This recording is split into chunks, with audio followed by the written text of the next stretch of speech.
জোয়ান তরুণেরা ও সোনার ময়না যুবকেরা আব্বারা মায়েরা পৃথিবীতে আমরা মনুষ্য জাতি আল্লাহ পাক আমার আপনার তকদির আমার আপনার নসিব কপালটাকে অনেক বড় করেছেন। আমি আপনি শ্রেষ্ঠ ধর্মাবলম্বী মুসলমান হয়েছি শুধু এমন নয়, আমার আল্লাহ আমাকে আপনাকে শ্রেষ্ঠ নবীর উম্মত হওয়ার মতো সুযোগ দিয়েছেন। বলুন সুবহানাল্লাহ। দুনিয়াতে আমরা মুসলমান, আমাদের উপরে শরীয়তের আদেশ নিষেধ আছে না নেই? হারাম হালাল, করণীয় বর্জনীয়, নেকি আর গুনাহ আছে। ভালো কাজের মধ্যে একটা ভালো কাজ হলো আল্লাহর কাছে দোয়া চাওয়া।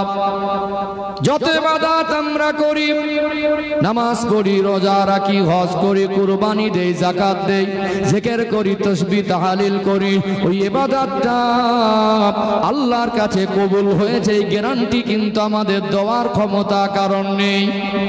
আছে কি? যত বেশি ইবাদত গুজার হই আমরা বলতে পারবো যে ইবাদতটা আল্লাহর কাছে কবুল হয়েই গেছে? এটা বলা যাবে না।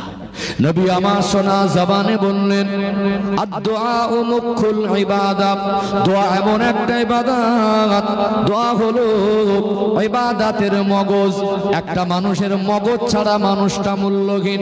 ও ভাইরা বাবাজিরা, আমরা যতটুকু আমল করি, যতটুকু ইবাদত করি, আমরা যদি ইবাদতটা কবুলিয়াতের জন্য আল্লাহ পাকের কাছে হাত তুলে দোয়া চাই, আমার আল্লাহর কাছে যদি হাত তুলে কান্নাকাটি করি, আমার আল্লাহ দয়াময়। যদি বান্দা বান্দি বলে, আল্লাহ নামাজ আমি পড়েছি, নামাজটা যেভাবে পড়া দরকার ছিল ওইভাবে পড়তে পারি নাই।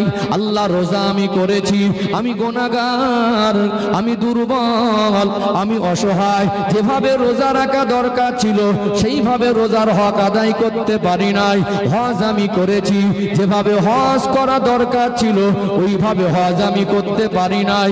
আল্লাহ যেভাবে দান খায়রাত করেছি, আমার ইবাদতে অনেক ত্রুটি আছে, ভুল হয়ে গেছে, আপনি আমার ইবাদতকে কবুল ও মঞ্জুর করে নিন।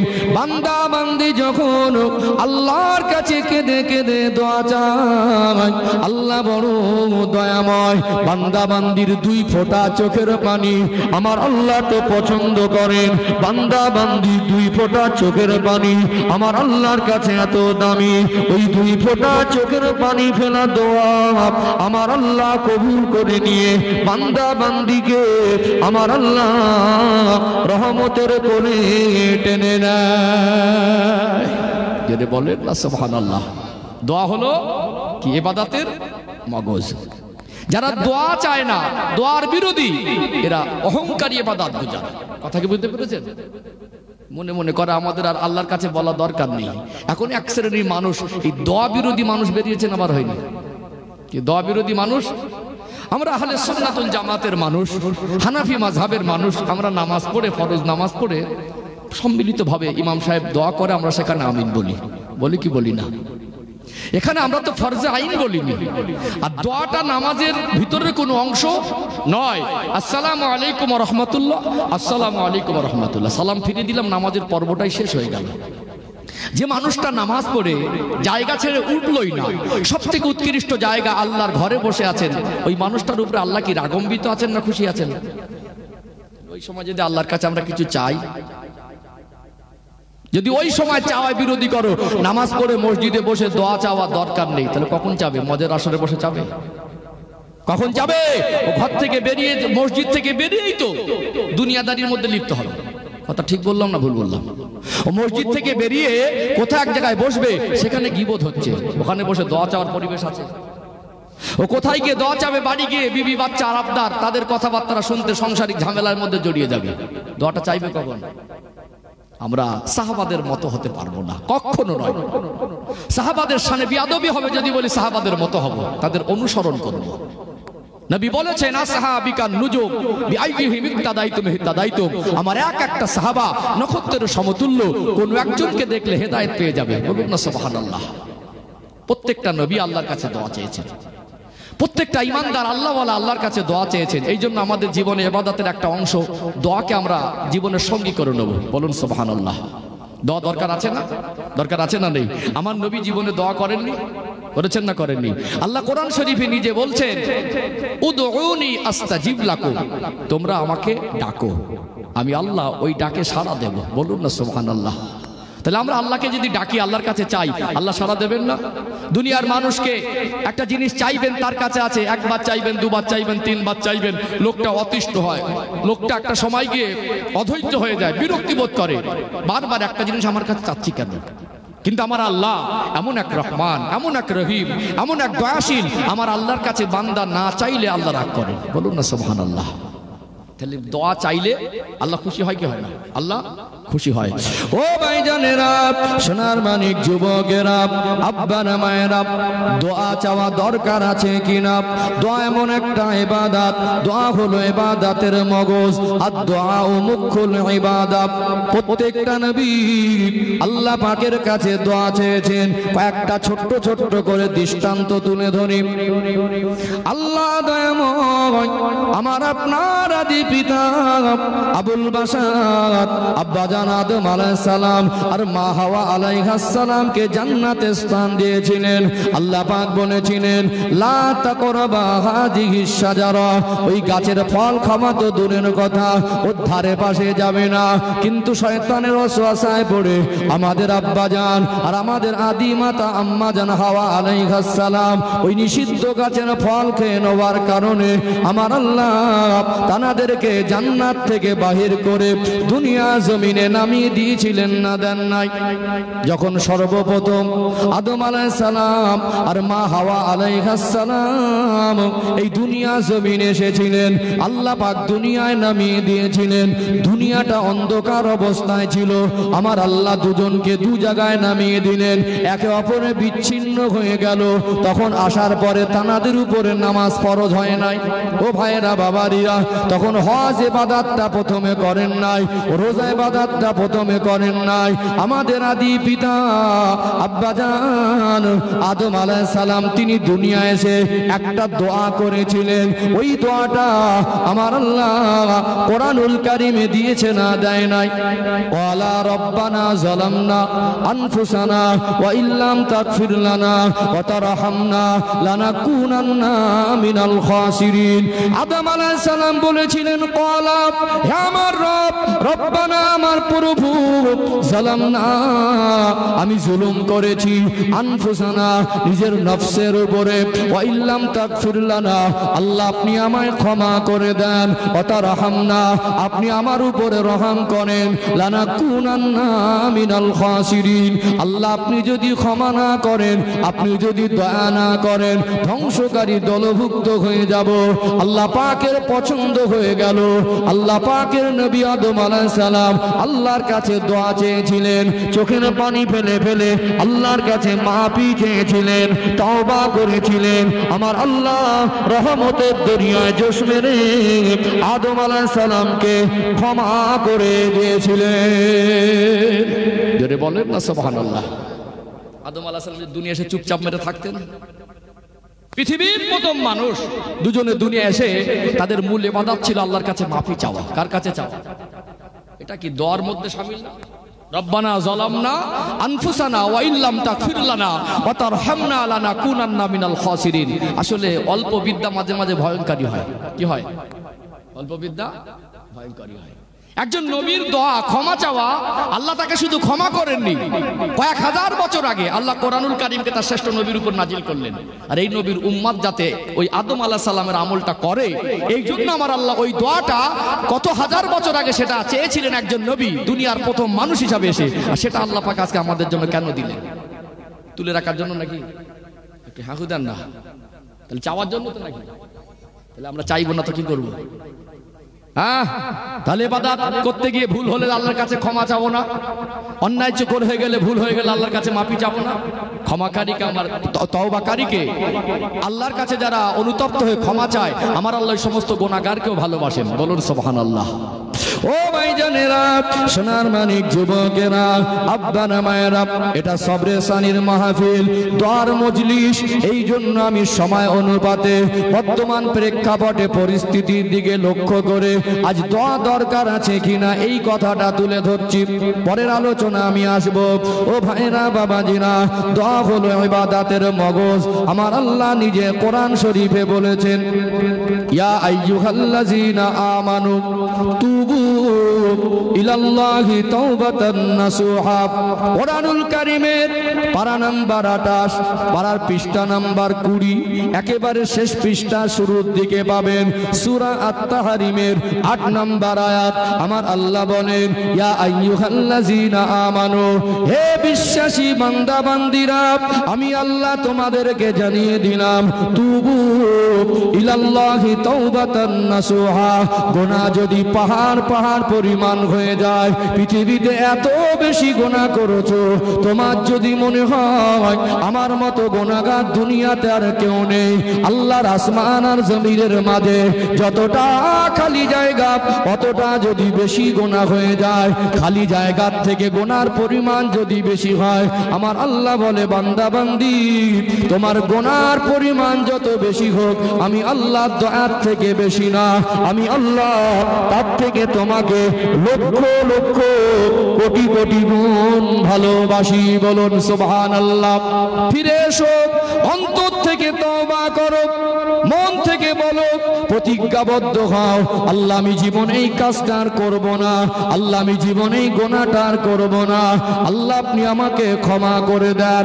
সাচ্চা তওবা যদি করতে পারো, তুবু ইলাল্লাহি তাওবাতান নাসুহা, আমি আল্লাহ জানিয়ে দিলাম, তোমরা অন্তর থেকে তওবা করো, আমি আল্লাহ তোমাদের জীবনের পাহাড় পাহাড় পরিমাণ গুনাহগুলোকে ক্ষমা করে দেব। আদম আলাইহিস সালাম এসে কি করেছিলেন? দোয়া চেয়েছিলেন, তওবা করেছিলেন। তওবাকারীকে আল্লাহ পছন্দ করেন। আর আল্লাহ সূরা তাহরিমের 8 নম্বর আয়াতে বলছেন, তোমরা যদি যতই বেশি গুনাহ করো, গুনাহটা যদি মনে করো আমার মতো গুনাহগার পৃথিবীতে কেউ নেই, নিরাশ হয়ে যাও না, আমার কাছে ফিরে এসো, তওবা করো, আমি আল্লাহ তোমার ওই গুনাহটা শুধু মাফ করব না, আমি আল্লাহ নেকি দিয়ে পরিবর্তন করে দেব। বলুন না সুবহানাল্লাহ।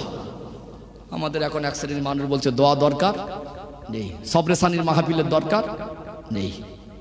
ও ভাইজানেরা, সোনার মানিক যুবকেরা, আব্বারা মায়েরা, এক একজন নবীর জীবনে কখনো জীবন অতিবাহিতর ক্ষেত্রে কোনো বড় বড় ঘটনা ঘটেছে, কোনো বিপদ মুসিবতের সম্মুখীন হয়েছে, আর নবীরা আল্লাহর কাছে দোয়া চেয়েছিলেন।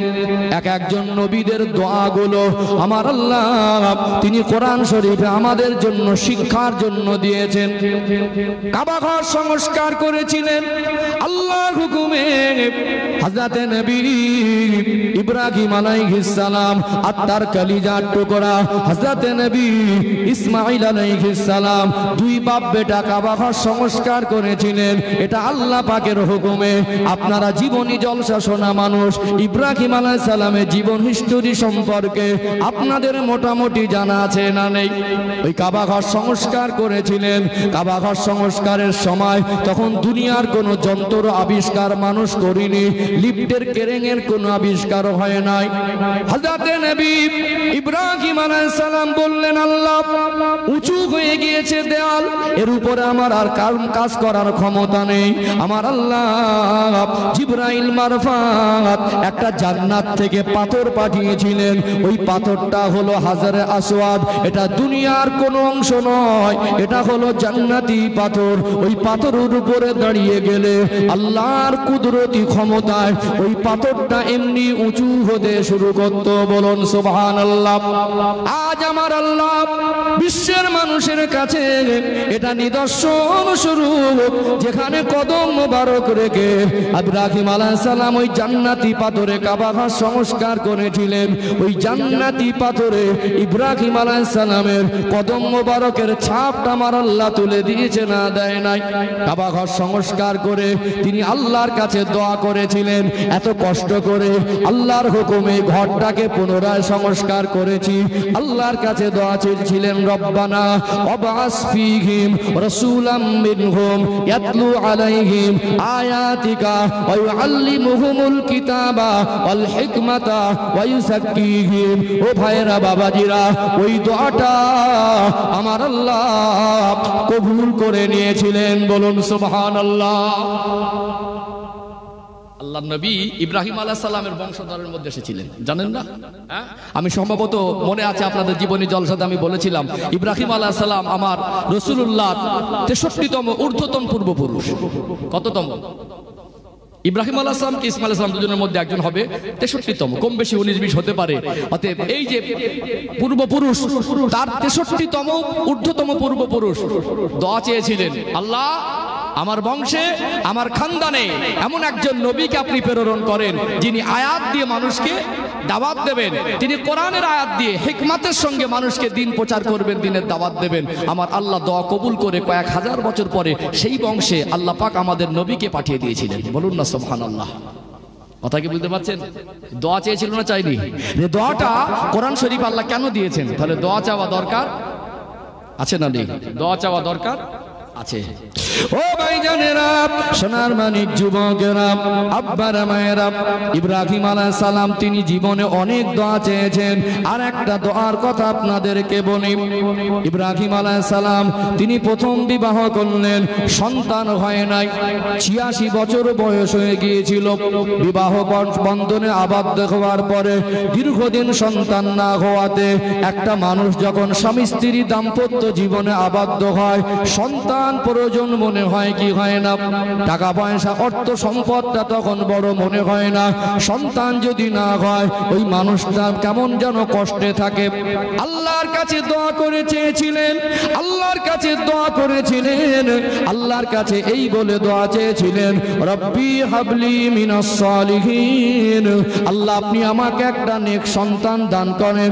আমার আল্লাহর কাছে দোয়া চেয়েছিলেন, রব্বি হাবলি মিনাস সালিহিন, আল্লাহ আমাকে একটা নেক সন্তান দেন।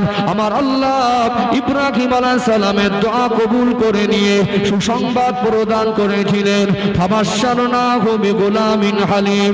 এ আমার নবী ইব্রাহিম, আপনি দোয়া চেয়েছেন, আমি আল্লাহ আপনার দোয়া কবুল করে আপনাকে নেক সন্তানের সুসংবাদ প্রদান করলাম, বলুন সুবহানাল্লাহ। ইসমাঈল আলাইহিস সালাম ও দোয়ার ফল, দোয়ার ফল, দোয়া দরকার আছে না? আছে না? আমার নবী উম্মতের জন্য, নাজাতের জন্য দোয়া চেয়েছেন না চান? আল্লাহ কোরআন শরীফে বলছেন, রব্বির হামহুমা কামা রব্বায়ানি সাগীরা। আল্লাহ নিজেই শেখাচ্ছেন, সন্তানরা তোমরা তোমাদের বাবা মার জন্য কি রকম করে দোয়া করবে, এই ভাষায় দোয়া করো, রব্বির হামহুমা কামা রব্বা ইয়ানি সাগীরা। হে আমার রব, আমার প্রতিপালক, আমার বাবা মা ছোটবেলায় আমাকে যেমন আদর যত্নে, যেমন মায়া মমতা দিয়ে আমাকে লালন পালন করেছেন, আপনি আমার বাবা মাকে সেই রকম মায়া মমতা দিয়ে আপনার রহমতের কোলে তোলেন, বলুন না সুবহানাল্লাহ। ওহ, আল্লাহ নিজে দোয়া চাওয়া শিখিয়েছেন না? আচ্ছা, দোয়ার মধ্যে কোনো হাসি ঠাট্টা আছে দেখেছেন? প্রত্যেকটা মানুষ কান্না যদি নাও আসে, কান্নার মতো করে আল্লাহর কাছে চাইতে বলা হয়েছে। চোখে যদি পানি না আসে, কাদার মতো চোখটা করে নাও। চোখে যদি পানি না আসে, কান্নার মতো সুরে আল্লাহকে ডাকো, আমার আল্লাহ ওটাও কান্নার মধ্যে শামিল করে নেবেন, বলুন না সুবহানাল্লাহ।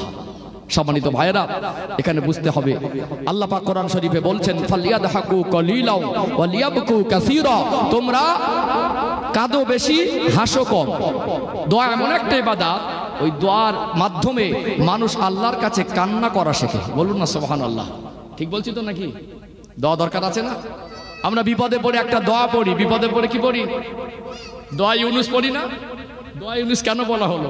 দোয়াটা ইউনুস আলাইহিস সালাম তার কঠিন মুসিবতের সময় পড়েছিলেন, লা ইলাহা ইল্লা আনতা সুবহানাকা ইন্নী কুনতু মিনাজ জালিমিন। ইউনুস আলাইহিস সালামকে মাছে খেয়ে নিয়েছিল, মাছের পেটে আল্লাহ তাকে জীবিত অবস্থায় রেখে দিয়েছিলেন। একটা মানুষ জীবিত একজন নবী বড় মাছের পেটে থাকা অবস্থায় তার বড় বিপদ নয়? বিপদ মুক্তির জন্য আল্লাহর কাছে কি চেয়েছিলেন? লা ইলাহা ইল্লা আনতা সুবহানাকা ইন্নী কুনতু মিনাজ জালিমিন। এখানে এই দোয়াটাকে ইউনুস আলাইহিস সালামের জীবনের দোয়া বলে, আমরা দোয়া ইউনুস বলে মানুষের কাছে একটা পরিচিত হয়েছে না হয়নি? আজকে এই আমরা দোয়া করছি, দোয়ার প্রয়োজন আছে না? আমি বলবো দোয়া দরকার নেই, তাহলে আপনার আমার জন্য আমাদের ছেলেরা দোয়া করবে? দোয়া সবরেসানির মাহফিলের দরকার আছে।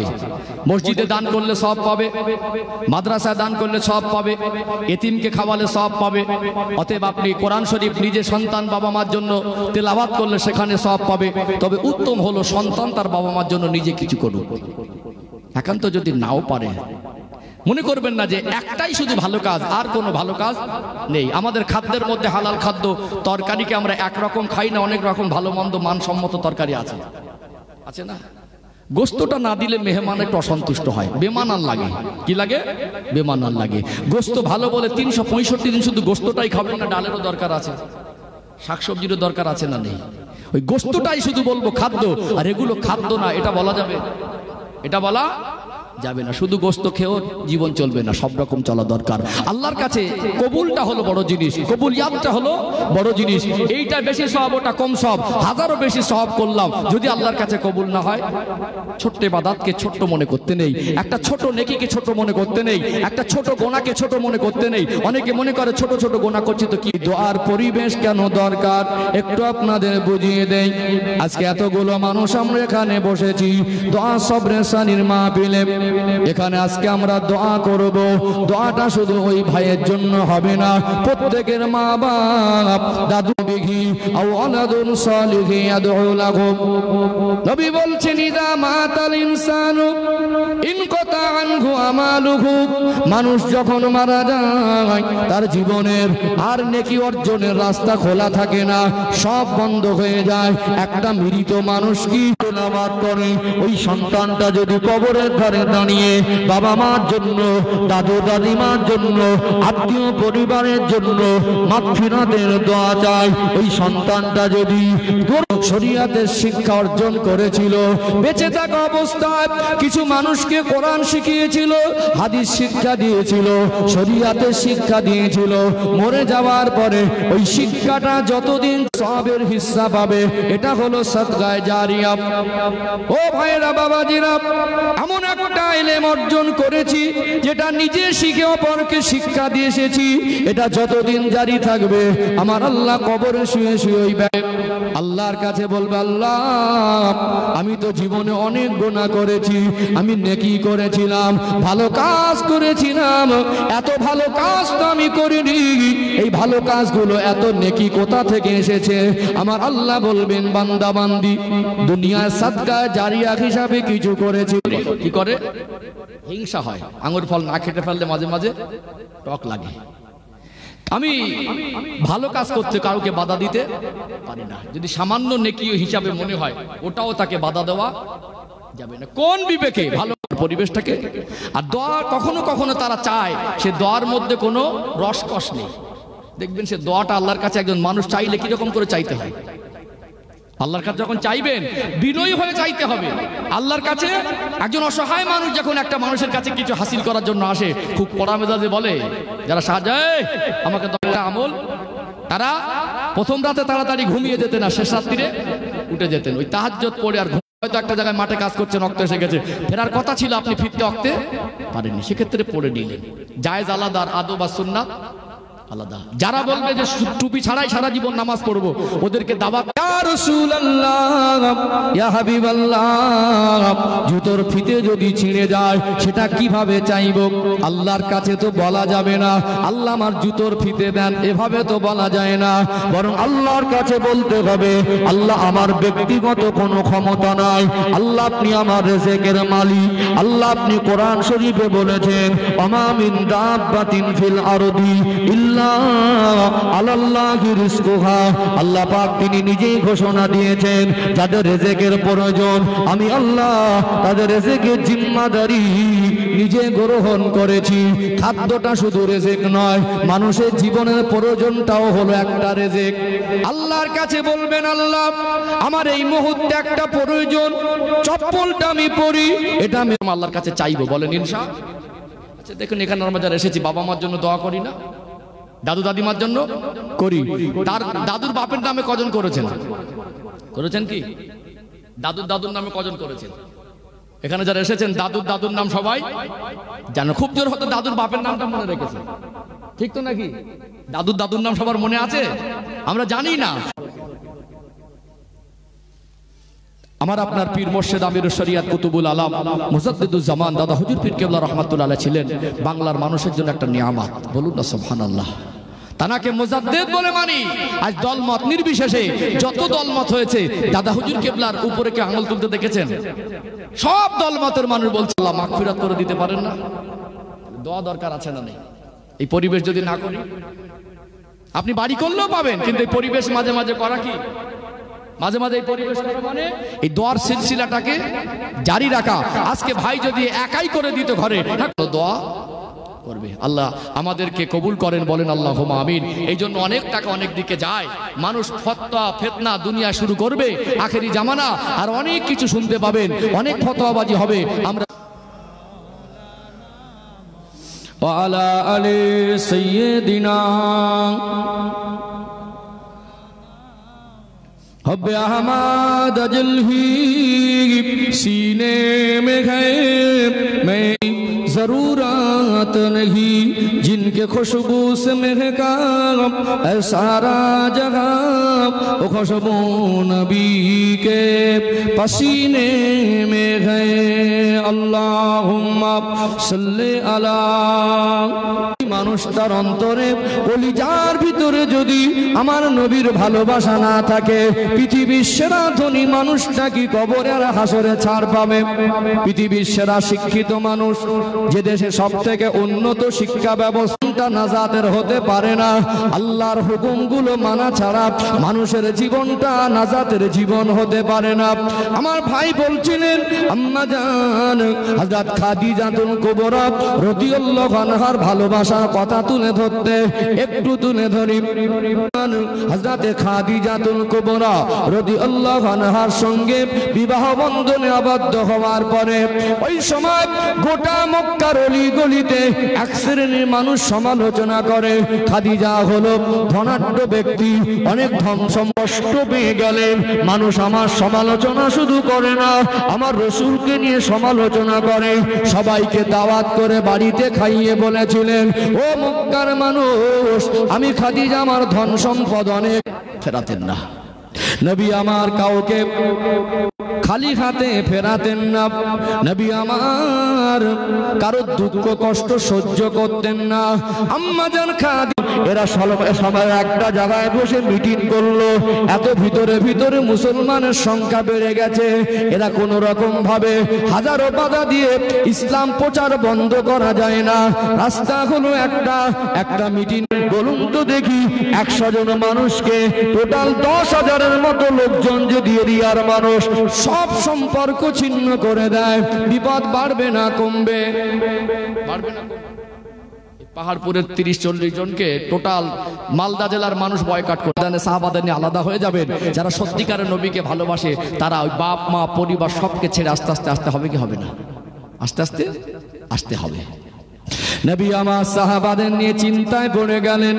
কিছু কিছু সাহাবী এমন ছিলেন, একটা পরিবারের সবেমাত্র তাদের নিজেদের থেকে অধিক ঘনিষ্ঠ, নিজের বাপ মা, নিজের সন্তান, নিজের চাকরি, নিজের ব্যবসা, নিজের মাল সম্পদ যা কিছু আছে, মুমিনের কাছে আমার নবী তাদের থেকে অধিক প্রিয়।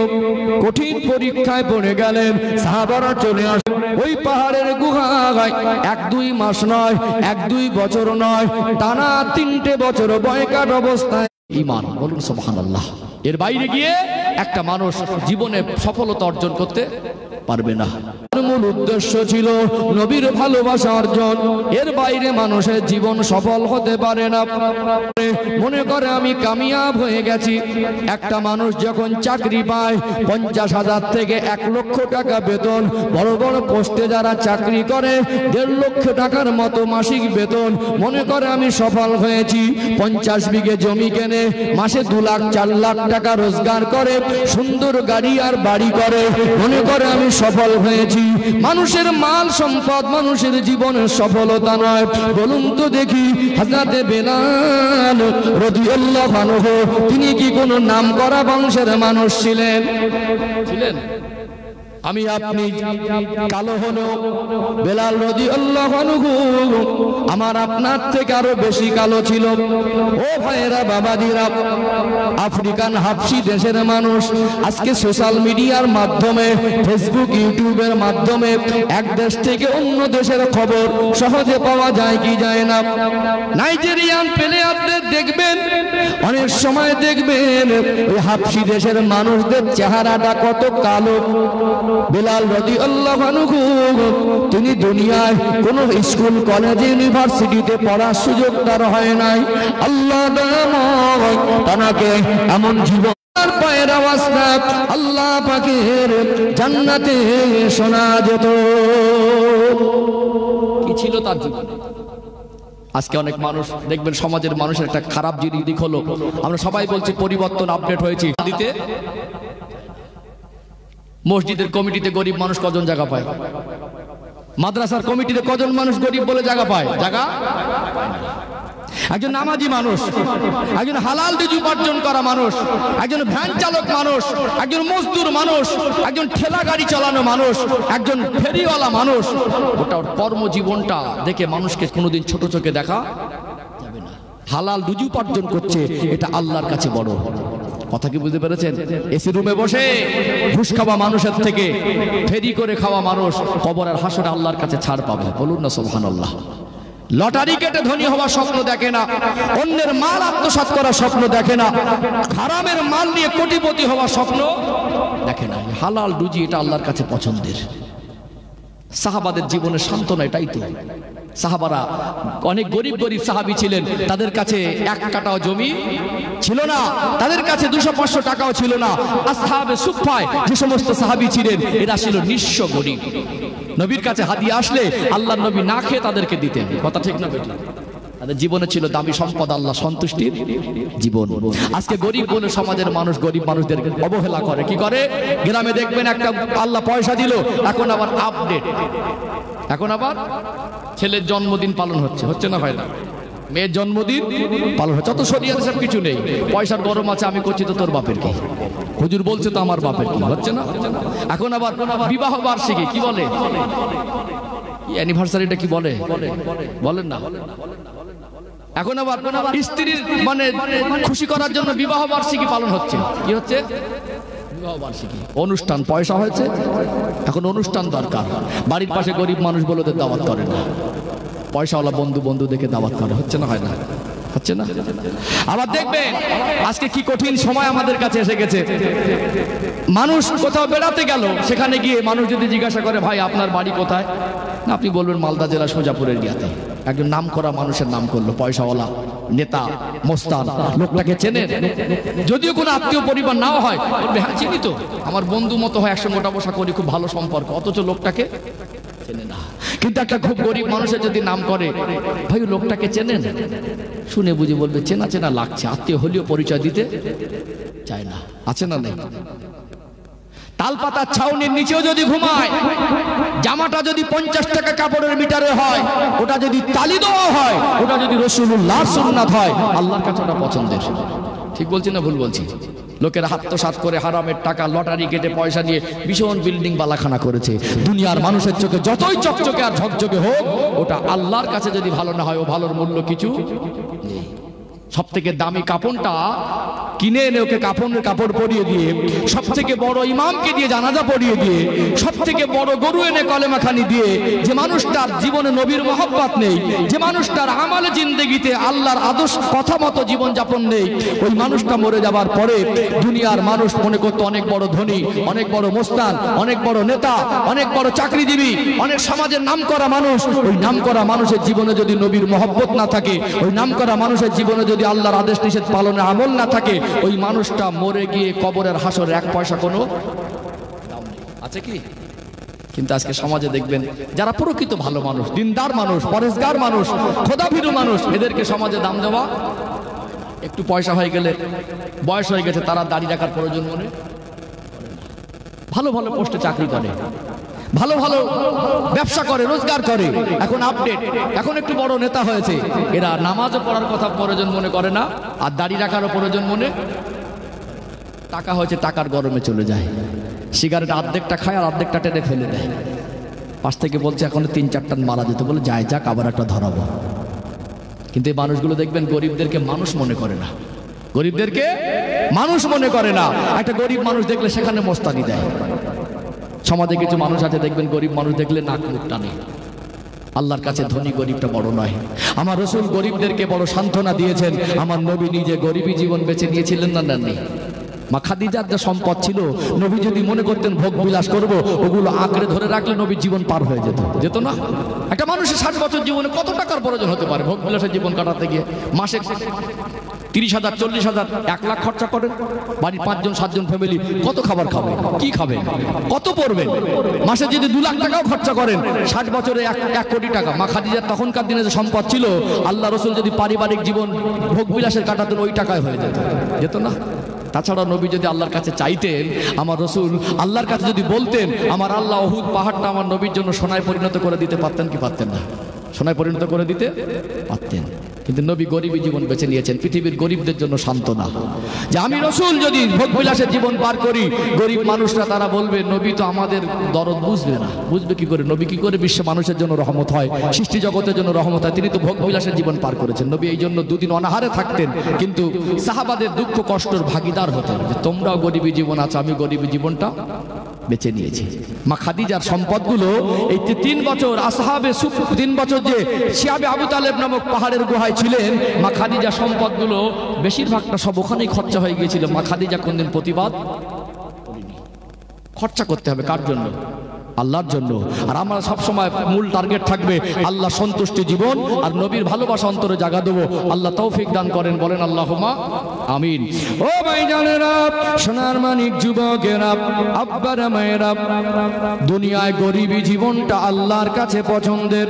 আমার আল্লাহ তিনি যদি মনে করতেন গোটা পৃথিবীর প্রত্যেকটা মানুষকে কোটি কোটি টাকার সম্পদের মালিক বানিয়ে দিতে পারতেন, কিন্তু আমার আল্লাহ দুনিয়ার গরিব করেছেন। যাদের অভাব দিয়েছেন, অভাবটা আল্লাহর কাছে পরীক্ষার। যাদের অর্থ দিয়েছেন, অর্থটা আল্লাহর কাছে পরীক্ষার। গরিবী জীবনে থেকে যদি হালাল রুজি রোজগার করে ওই মানুষটা দুঃখ কষ্ট সহ্য করতে পারে, আমার আল্লাহ ওই ব্যক্তির উপরে খুশি হয়ে যায়। বিপদে মুসিবতে আল্লাহর উপরে সন্তুষ্ট থাকেন। আমার আল্লাহ হাসরের ময়দানে গরিবদের জীবনটা সহজ করে দেবেন, হিসাব নিকাশটা সহজ করে দেবেন। নবী আমার বললেন, যারা গরিব, যাদের মাল সম্পদ কম, আমি রাসূলুল্লাহ জানিয়ে দিলাম, আমার আল্লাহ ধনীদের থেকে এদের 500 বছর আগে আল্লাহ জান্নাত নসিব করে দেবেন। বলুন সুবহানাল্লাহ। মাল কম হলে হিসাব কম হবে, কিন্তু যে কটা অল্প হোক খাঁটি করতে হবে। অল্প রোজগার করেন, ওটা হালাল হোক, ওটা আল্লাহ বরকত দেবে। কি দেবে?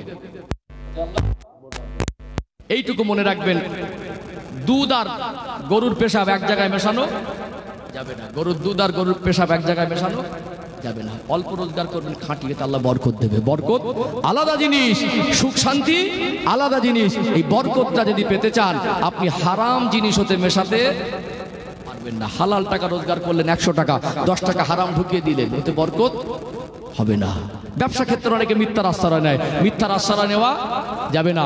মাল বিক্রি করতে গিয়ে কিছু ভেজাল মাল ঢুকিয়ে দিলেন, ওটা মানুষকে ধোঁকা দেওয়া হয়। ওটা টাকা লাভ করলেন, ওটা অবৈধ টাকা কিছুটা মিশে যাওয়ার কারণে ওই জিনিসটা হারাম মিশে যায় না। তারপরে বললেন হালাল রুজি রোজগার করছে, ইনকাম হয় না, ওই হালাল টাকা দিয়ে হারাম পন্থায় ব্যয় করা যাবে না। তবে মনে হচ্ছে এই সমস্ত এলাকার লটারি কাটার সিস্টেমটা মনে হয় কম আছে, নাকি চলে? কম আছে না?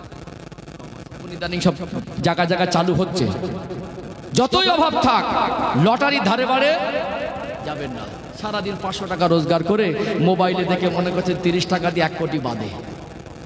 মালদা জেলার মানুষ না হলে অন্য জেলাগুলো হচ্ছে না, হয় না।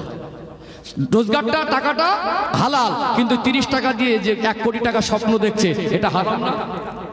হারাম টাকা একজন ইমানদার গ্রহণ করতে পারে? ও হারাম পন্থায় ধনী হওয়ার স্বপ্ন দেখছে।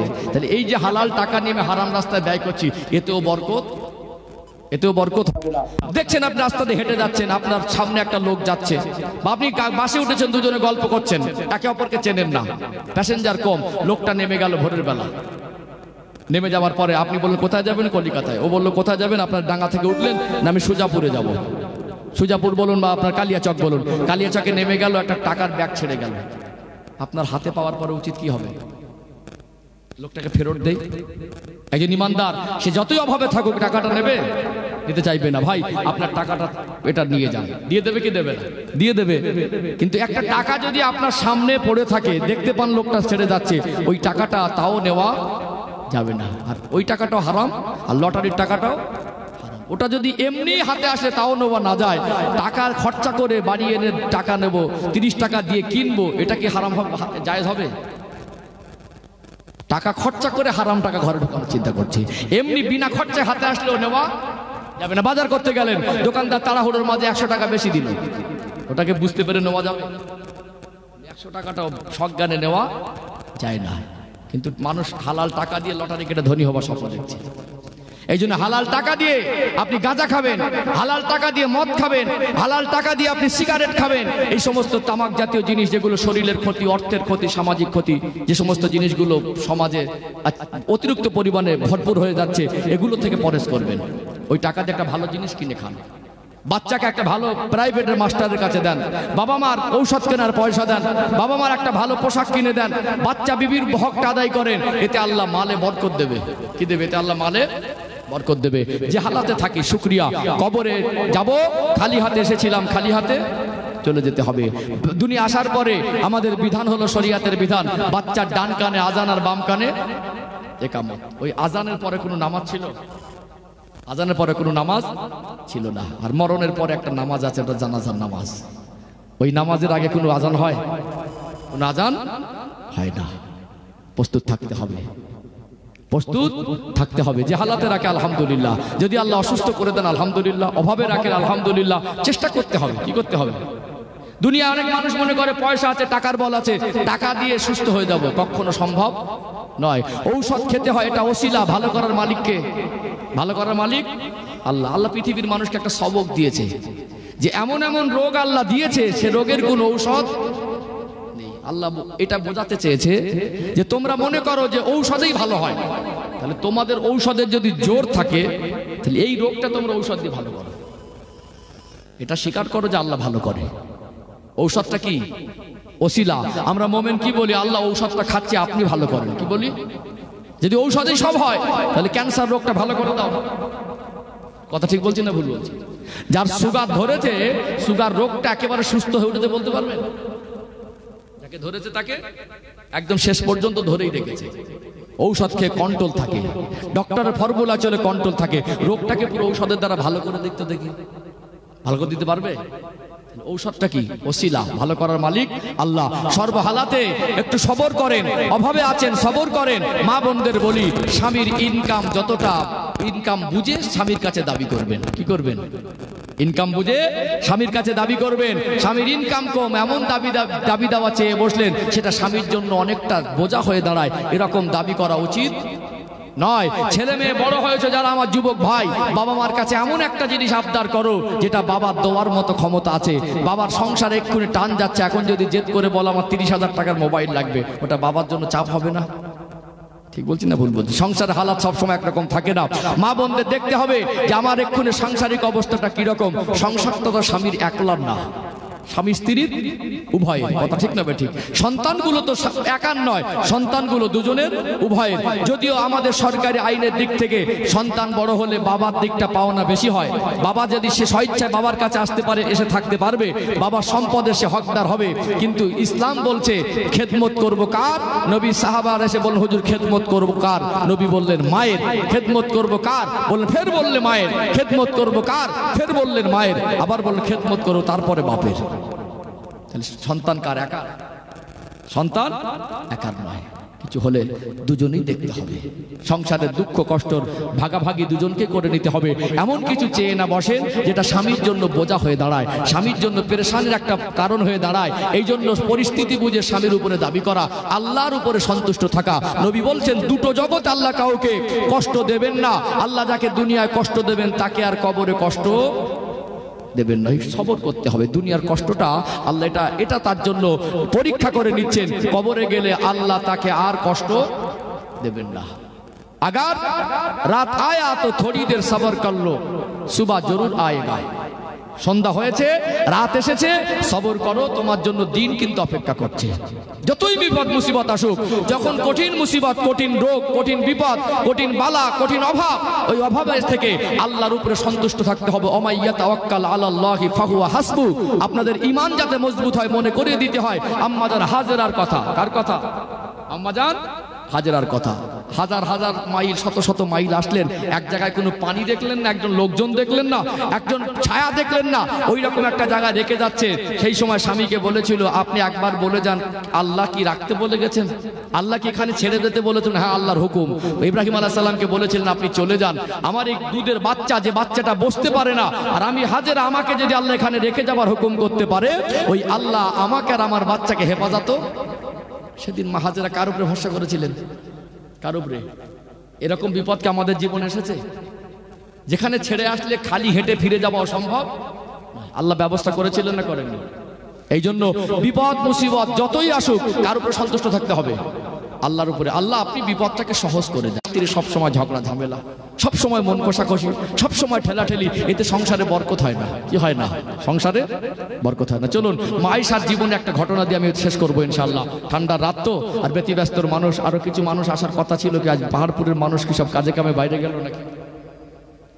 হ্যাঁ, বাইরে আছে মোটামুটি, যারা আছেন এসেছেন তো নাকি? হ্যাঁ, চলুন একটু আম্মাজান আয়েশা রাদিয়াল্লাহু একটা জীবনের ঘটনা তুলে দিয়ে সমাপ্ত করবো ইনশাআল্লাহ। সব দিকটা বজায় থাক। ও ভাইজানেরা, সোনার মানিক যুবকেরা, আব্বারা মায়েরা, নবী আমার আম্মাজান হযরতে আয়েশা সিদ্দিকা রাদিয়াল্লাহু আনহার হুজরা মোবারকে তশরিফ রাখলেন। আল্লাহ নবী সেদিন খোশ মেজাজে আছেন, নবী আমার সেদিন একটু ভালো মেজাজে আছেন। আম্মা জানকে ডাক দিলেন, ও হযরতে আয়েশা, আমি আল্লাহ নবী হলো আপনার স্বামী। একজন স্বামীর কাছে স্ত্রীর অনেক চাওয়া পাওয়া থাকতে পারে, অনেক আশা আকাঙ্ক্ষা থাকতে পারে। আমি রাসূলুল্লাহ ভোগবিলাসে জীবনটা বেছে নিই না। আমি যদি আল্লাহর কাছে বলতাম, আমার আল্লাহ আমার জন্য পাহাড়টা সোনায় পরিণত করে দিত। আমি ভোগবিলাসের জীবনটা বেছে নেই না। ও বিবি আয়েশা, আজকে আমার মনে হচ্ছে তুমি আমার কাছে একটা জিনিস চাও। তুমি যেটা চাইবে আমি রাসূলুল্লাহ তোমার ওই চাওয়াটা পূরণ করে দেব। আম্মা জান আল্লাহ নবীকে বলতে লাগলেন, ইয়া রাসূলুল্লাহ, ইয়া হাবিবাল্লাহ, হুজুর আমি যেটা চাইবো ওটাই কি আপনি আমায় দেবেন? আল্লাহ নবী বললেন, আয়েশা, আমি ভোগবিলাসের জীবন অতিবাহিত করার মতো আমি অর্থ সম্পদ তোমার পিছনে ব্যয় করতে পারিনি, ভালো একটা কাপড় কিনে দিতে পারে নাই, খুব দামি দামি সোনা দানা অলংকার দিতে পারিনি, ঠিক মতো সময় মতো সংসারে ভালো মন্দ বাজার করে দিতে পারিনি। কখনো কখনো অনাহারে দুঃখে কষ্টে দিন পার করো। ও হযরতে আয়েশা, আমি রাসূলুল্লাহ আজকে আমায় মনে হচ্ছে তুমি যা দাবি করবে, যেটাই চাইবে আমি রাসূলুল্লাহ ওটাই আমি তোমার দাবিটা পূরণ করব। আম্মা জান আবার বললেন, হুজুর আমি যা চাইবো ওটাই কি আপনি আমায় দেবেন? ভালোবাসা দেখেছেন? আল্লাহ রাসূল জানতেন আয়েশা এমন একটা জিনিস চাইবে না যেটা আমি রাসূল অসন্তুষ্ট হই। আল্লাহ নবী যখন বললেন তুমি যা চাইবে আমি ওটাই দেবো, তুমি আমার সংসারে অনেক কষ্ট সহ্য করো, আজকে একটা জিনিস চাও। অনেক সময় স্বামী স্ত্রীর এরকম ভালোবাসার মুহূর্ত থাকে না? কি চাবে চেয়ে নাও।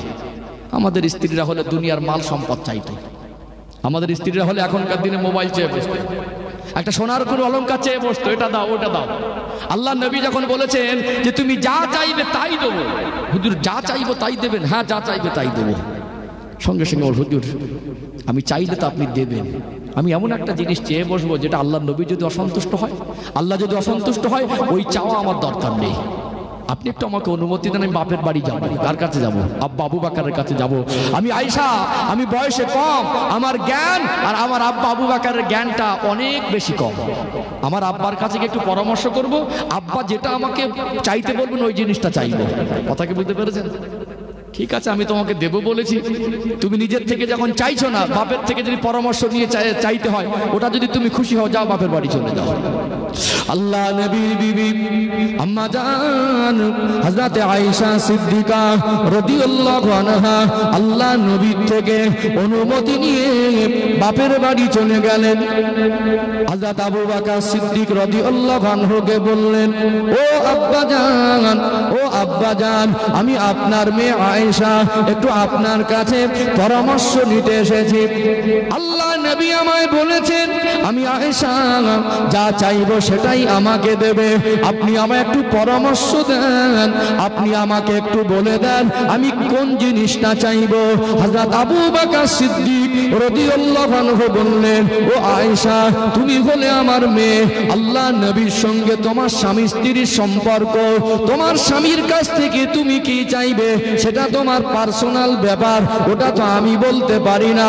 হয়তো আমি এমন একটা জিনিস চাইতে বলবো, পরে তুমি আফসোস করবে। তোমার স্বামী স্ত্রীর ব্যাপার, আমি এমন একটা জিনিস চাইতে বলবো, পরে গিয়ে বলবে আব্বা এটা বলেছে বলে চেয়েছি, দুটানে পড়ে যাবে। আব্বার মন রাখতে গিয়ে ওই জিনিসটা চাইবে, তখন মনে হবে যে চাওয়াটা আমার বেকার হয়ে গেল, অন্য কিছু চাইলে ভালো হতো। আমি কিছু বলতে পারবো না, যাও তোমার যেটা মন চায় ওটা চেয়ে নাও। না আব্বা জান, আমি আয়েশার চাওয়া ভুল হতে পারে, আপনার চিন্তাটা ভুল হবে না। এখনকার যদি মেয়েরা বলে আমি যা দাবি করবো জামাই তাই মেনে নেবে, শ্বশুর বাড়িকে পরামর্শ করে, এখনকার মেয়ের কিছু বাপ আর মা বলবে কোচি আলাদা হয়ে যা, বলবে না? জামাইয়ের তো মোটা টাকা রোজগার, জামাইয়ের তো ইনকাম বেশি, সোনা দানা চেয়ে লাভ নেই। জামাই যদি আলাদা হয়ে যায় সব তোর হবে। দেওয়ারের পিছনে খরচা করে, ননদের পিছনে খরচা করে, বাপ মার পিছনে খরচা করে, যা রোজগার করে খরচাই করে দেয়। স্বামীটা পেলেন কোথা থেকে? কে স্বামীটা পেলেন কোথা থেকে? আপনার ওই শাশুড়িটা স্বামীকে গর্বে রেখেছিল, রাখিনি? আপনি স্ত্রী, আপনার যদি হক থাকে, তার সন্তান হাজার বার তারও হক আছে, ওটা আমার সন্তান, চাওয়া পাওয়া থাকে না? কোন বাবা সংসারের জন্য নিয়ামত, গেঞ্জিটা নিয়ে গেলে টপ টপ করে ঘাম বের হবে, ওই কষ্টের টাকাগুলো নিয়ে ছেলের জন্য একটা খাবারের একটা জামা কিনে দিয়ে পরিয়ে ওই কষ্টটা মনের মধ্যে নিবারণ হয়ে যেত। কথা ঠিক না বেটি? পুরুষ মানুষকে আল্লাহ সংসারের জন্য নিয়ামত করেছেন। দেশে কাজ না হলে বিদেশে যায় না, কেন বিদেশে গেল? একটু বিবি যদি খুশি থাকে, বাবা মা যদি একটু শান্তিতে থাকে, আমার বাচ্চারা যদি একটু হাসি মনে থাকে, ওই বিদেশে মাসকে মাস কষ্ট করে টাকাগুলো গুছিয়ে গুছিয়ে এনে বাড়ি এসে বাচ্চার একটা কাপড় কিনে দিয়ে, স্ত্রীর একটা কাপড় কিনে দিয়ে, ছেলে মেয়ের একটু পোশাক কিনে দিয়ে, একটু ভালো মন্দ খাইয়ে, ওটা মনে খুশি হয় না? 2 মাস 4 মাসের বাইরে পড়ে থাকার কষ্টটা বিবির হাসি মুখটা দেখে, বাচ্চার হাসি মুখটা দেখে, বাবা মা ভাই বোনের হাসি মুখটা দেখে পুরুষের জন্য কষ্টগুলো মনের মধ্যেই নিবারণ হয়ে যায়। বলুন না সুবহানাল্লাহ। পুরুষ মানুষ নিয়ামত না? তাহলে আমার স্বামীটা আমার একার না, গাছ থেকে পড়ে পাইনি, রাস্তায় কুড়িয়ে পাইনি, তার ভাই আছে, তার বোন আছে, তার বাবা আছে, তার মা আছে। অর্থাৎ এখানে আমার হকটা আমাকে যদি বুঝে দেয়, তার মা বাবার খেদমতে বাধা দেওয়া উচিত নয়, ভাই বোনের হক আদায়ে বাধা দেওয়া উচিত নয়। এখানে কিছু মানুষের সংসারে হিংসা ঢুকে গেছে। আমাদের ঘরের কিছু কিছু বৌমারা স্বামী তার বাবা মার সঙ্গে সুসম্পর্ক রাখুক, স্বামী তার ভাই বোনের হক আদায় করুক, এটা অনেকে চায় না। অবশ্যই স্বামীও খেয়াল রাখবে, সব দিকটা যেন বোঝায় থাকে। কথা ঠিক না বেঠিক? স্ত্রীকে যদি হক বঞ্চিত করে অন্য জায়গায় হক আদায় করে, সেটাও তো উচিত না। উচিত কি? বাবার বেলা পয়সা হবে, মায়ের বেলা পয়সা হবে, স্ত্রীর বেলা হবে না, এমনটাও নয়। আর স্ত্রী যা চাইবে তাই দেবে, বাবার মাকে বঞ্চিত করবে, এটাও হওয়া উচিত নয়। সব দিকটা ইনসাফ করা দরকার। দরকার আছে না নেই? ও ভাই জানেরা, সোনার মানিক যুবকেরা, আব্বারা মায়েরা, আম্মা জান হযরত আয়েশা সিদ্দিকা রাদিয়াল্লাহু আনহা বলতে লাগলেন, ও আব্বা জান, ও হযরত আবু বকর, আমি আয়েশার চাওয়াতে ভুল হয়ে যেতে পারে, আপনি আবু বকর সিদ্দিক, আপনি আমার আব্বা জান, আমি জানি আল্লাহ নবী আপনাকে অনেক ভালোবাসেন, আপনার পরামর্শটা ভুল হবে না। আমি আপনার কাছে এসেছি, এই ভয়ে এসেছি, আল্লাহ নবী হুজুর আমার চাইতে বলেছেন, আমি কি চাইবো? ওই চাওয়াতে যদি আমার রাসূল অসন্তুষ্ট হয়ে যায়, আমার আল্লাহ সন্তুষ্ট হয়ে যাবে, এই জন্য আমি নিজের থেকে চাই না। আপনি আমাকে পরামর্শ দেন, আপনি যেটা চাইতে বলবেন ওটাই আমি চাইবো। আল্লাহ নবীর বিবি আম্মা জান হযরত আয়েশা সিদ্দিকা রাদিয়াল্লাহু আনহা কথা বলার পরে হযরত আবু বকর সিদ্দিক রাদিয়াল্লাহু আনহু বললেন, আয়েশা আমি এমন একটা জিনিস চাইতে বলবো, পরামর্শ দিতে পারি, শর্ত হলো একটা, আমি দুনিয়ার কোনো মাল সম্পদ চাইতে বলবো না, দুনিয়ার কোনো অলংকার চাইতে বলবো না, আল্লাহ নবীর কাছে একটা কথা জিজ্ঞাসা করতে বলবো, ওই জিজ্ঞাসা করার পরে নবী আমার যে উত্তরটা দেবেন ওটা আমাকে বলে যেতে হবে। কি করতে হবে? ওটা আমাকে বলে যেতে হবে। আজকে দেখুন তো আমাদের ঘরের মায়েরা যদি বাপের বাড়ি গিয়ে জিজ্ঞাসা করে স্বামী চাই যা চাবো তাই দেবে, বলবে একটা এই সুযোগে পড়ে একটা হাতের ভালো করে মোটা করে হাতের কি বলে রুলি করে নে, আর না হয় একটা গলার ভালো চেন করে নে, এই সুযোগ হাতছাড়া করা যাবে না, বা একটা ভালো কিছু চেয়ে নে।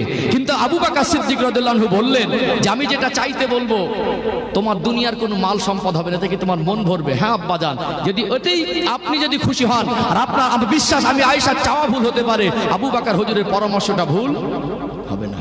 বলে আল্লাহর নবী মেরাজে গিয়েছিলেন, নবী আমার আল্লাহর সঙ্গে দিদার করেছেন, কথা বলেছেন, আমাদের জন্য নামাজ নিয়ে এসেছেন। আমার বিশ্বাস আমি আবু বকরের মনে হয় আল্লাহর নবী আর আল্লাহ অনেকক্ষণ ধরে কথা বলেছেন। কিছু কিছু আমাদের বলেছেন এমনও কিছু গোপন কথা আল্লাহর দোস্তর সঙ্গে আল্লাহর হয়তো হয়েছে, যেটা নবী আমাদেরকে পার্সোনাল হিসেবে বলেননি। বলেছেন কি, আমার কোনো প্রিয় মানুষের সঙ্গে দেখা করতে গেলাম, সেখানে অনেকক্ষণ কথা হলো, আমি এসে আমার পরিবারকে কিছু গল্প শোনালাম, এমনও কিছু গল্প থাকতে পারে যেটা আমাদের গোপন থাকতে পারে না। নিশ্চয়ই আমি আবু বকরের মনে হয় আমার আল্লাহর সঙ্গে আমার রসুলের অনেক কথা হয়েছে, কিছু বলেছেন, এমনও কিছু খাস কথা হয়তো নবীর কাছে আল্লাহ বলেছেন, সেটা থাকতে পারে আমাদের জানাইনি। আপনি গিয়ে জিজ্ঞাসা করুন যে আল্লাহর নবীর সঙ্গে আল্লাহ যদি কোনো পার্সোনাল কোনো খাস কথা হয়ে থাকে, আর ওটা যদি নবী বলে না থাকেন, ওই কথাটা আমাদের বলে দিন। কথা কি বুঝতে পেরেছেন? মাল সম্পদের দাবি না, মাল সম্পদের দাবি না। নবী আমার ঘরে বসে আছেন, আম্মা জান হযরত আয়েশা সিদ্দিকা রাদিয়াল্লাহু আনহা ঘরে আসলেন, আবু বকর হুজুরের থেকে পরামর্শ নিয়ে সালাম দিয়ে প্রবেশ করলেন। নবী আমার জিজ্ঞাসা করলেন, আয়েশা আব্বার সঙ্গে পরামর্শ করে এসেছো, বলো কি চাও? নবী আমার হয়তো মনে মনে করছিলেন আয়েশা কি না চেয়ে বসে, ও বিবি আয়েশা কি তোমার চাওয়া পাওয়া, তোমার আব্বা কি পরামর্শ দিয়েছে? আল্লাহ নবী চাঁদ মুখের পানে তাকিয়ে বললেন, ইয়া রাসূলুল্লাহ ইয়া হাবিবাল্লাহ, দুনিয়ার কোন দামি কাপড় চোপড় পোশাক চাইবো না, দুনিয়ার কোন অলংকার চাইবো না, দুনিয়ার কোন সম্পদ চাইবো না, আপনার কাছে আজকে আমার চাওয়া হলো এটা, আল্লাহ পাক আপনাকে আল্লাহর দরবারে মেহমান করে আপনাকে দিদার দিয়েছেন, মেরাজের রাতে আল্লাহ দিদারে গেছেন, আল্লাহর সঙ্গে আপনার অনেক কথোপকথন হয়েছে, যেগুলো আপনি আমাদের জানিয়ে দিয়েছেন তো জেনেছি, এমন কোন কথা কি আপনার সঙ্গে আল্লাহর হয়েছে যেটা আমাদের জানার নাই? এই রকম একটা কথা আপনি আমাকে শুনিয়ে দেন। আল্লাহ নবী বললেন, আয়েশা একটা খুশির সংবাদ কি তুমি শুনবেন? ইয়া রাসূলুল্লাহ কি খুশির সংবাদ আপনি শোনাবেন?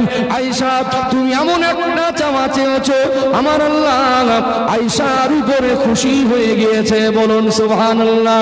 ও হযরত আয়েশা আর একটা খুশির সংবাদ কি তোমার শোনাবো? কি খুশির সংবাদ ইয়া রাসূলুল্লাহ? তোমার আব্বা আবু বকর এমন একটা পরামর্শ দিয়েছে, ওই পরামর্শতে আমার আল্লাহ শুধু আয়েশার উপরে খুশি নয়, হযরত আবু বকর উপরেও খুশি হয়ে গিয়েছে। নবী আমার বলেছিলেন, আয়েশা আমি আল্লাহর কাছে গিয়েছিলাম, আল্লাহর কাছে যাওয়ার পরে আল্লাহ আমায় জিজ্ঞাসা করেছিলেন, আমার হাবিব আমার দোস্ত বন্ধুর বাড়ি বন্ধু যায় কত কিছু উপহার উপঢৌকন নিয়ে আসে, আপনি আমার কাছে এসেছেন কি নিয়ে এসেছেন? আল্লাহ নবী সেদিন বলেছিলেন, আল্লাহ এমন একটা জিনিস নিয়ে আপনার কাছে এসেছি সেটা আপনার কাছে নাই, এমন একটা জিনিস আপনার কাছে নিয়ে সেটা আপনার কাছে নাই। আল্লাহ বলে, হাবিব আপনি আমার দোস্ত, কি এমন জিনিস নিয়ে এসেছেন সেটা আমার কাছে নাই? আল্লাহর কাছে নাই মানে আল্লাহ আমি দুটো চোখের পানি নিয়ে এসেছি, দুটো আমার উম্মতের নাজাতের দাবি নিয়ে, বলুন না সুবহানাল্লাহ। আপনি তো সৃষ্টিকর্তা, আপনার সৃষ্টি আমি রসুল, আপনি স্রষ্টা, আপনি আমাকে এমন ভাবে সৃষ্টি করেছেন আমি কাঁদি, আমার চোখের পানি থাকে, আপনি আমাকে নবী করেছেন, আমার উম্মতের নাজাতের দাবিটা আপনার কাছে থাকে, থাকে না? বান্দার সঙ্গে আল্লাহর সম্পর্ক আল্লাহর বান্দা, নবীর সঙ্গে উম্মতের সম্পর্ক নবী আর উম্মত। কথা ঠিক না ঠিক? সম্পর্ক দুটো পাল্টাবে, সম্পর্ক পাল্টে দেওয়া। আমি আমার উম্মতের দাবি চোখের পানি নিয়ে এসেছি। আল্লাহ বললেন, হাবিব আপনি যান, মক্কার মানুষ আপনাকে গালি দেয়, লাঞ্ছিত করে, অপমান করে, দলে দলে মানুষ আপনাকে নবী বলে মেনে ইসলামের ছায়াতলে আসবে। বলুন না সুবহানাল্লাহ। আমি দেখেছি, আমি অনেক নবী রাসূলকে দুনিয়ায় পাঠিয়েছি, তারা কখনো রাগান্বিত হয়ে, অতিষ্ঠ হয়ে, নারাজ হয়ে গিয়ে, জুলুম অত্যাচার শিকার হয়ে আমি আল্লাহর কাছে তারা বদদোয়া করেছে, আমি আল্লাহ তাদের বদদোয়া কবুল করেছি। আপনি আজ পর্যন্ত আপনার উম্মতের জন্য বদদোয়া করেননি। আমি আল্লাহ ওই ব্যক্তিকে সব থেকে ভালোবাসি যে আমার বান্দাদের ভালোবাসে। আজকে আমি আল্লাহ আপনার প্রতি খুশি হয়ে, তায়েফবাসী আপনার উপর এত জুলুম অত্যাচার করেছে, মক্কার কাফেররা আপনাকে এত জুলুম অত্যাচার করেছে, আমি আল্লাহ আপনাকে দেখেছি, আপনি তাদের জন্য দোয়া করে গেছেন। আমি আল্লাহ আপনার উপরে খুশি হয়ে আপনার সব থেকে বড় উপহার সান্ত্বনা দেওয়ার জন্য আমার দরবারের মেহমান করেছি। আপনি ফিরে যাবেন, এটা আমার আপনার পার্সোনাল কথা। আমার বান্দার প্রতি যদি কোনো বান্দা দয়াশীল হয়, আমার কোনো অসহায় বান্দার মুখে যদি কেউ হাসি ফোটায়, আমি আল্লাহ তাকে জান্নাতি ঘোষণা করি। বলুন না সুবহানাল্লাহ। কোন মানুষ অসহায়, তার মুখে কেউ যদি হাসি ফোটায়, মানুষের প্রতি দয়াশীল হওয়া, মানুষের প্রতি, মানুষকে ভালোবাসা, মানুষের উপকার করা, মানুষের সহযোগিতা করা, মানুষের বিপদে পাশে থাকা। একটা মানুষের বিপদে পাশে থাকলে সে খুশি হয় না?